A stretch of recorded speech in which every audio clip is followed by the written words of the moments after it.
It's done. After a long wait to save up for the funding, the tedious search for a qualified builder and certified plumber, and the wait for the holiday to get this project done, finally, it's over. Well, not completely, but it can be used now. I was corrected. It's called a bathroom because it has a shower in it too. It's only called toilet if it's toilet and vanity only.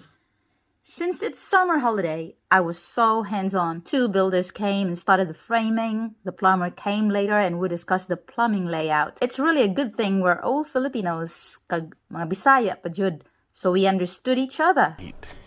Yeah, boy. I checked our house plan and dug a hole to locate the sewage pipe. I was very careful not to hit and break it, of course. It was like I found a diamond when I finally located it. When the insulation and walls were installed, I was tasked to waterproof it. I had my own way of thinking, so I made a lot of mess. Oh, no! So I had to redo, and took me days to finish a supposedly simple job. I also did the painting, the flooring using vinyl, and the ceiling myself, since I was free and I didn't have any more money to pay someone else.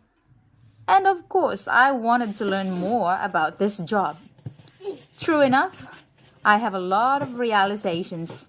Number 1, it's extremely hard labor. Be willing to pay if you can't do it yourself. Number 2, it's a great skill mastered over the years. It would be an awesome side hustle. Number 3, craftsmanship is desirable for best results. Number 4, thank goodness we have power tools now.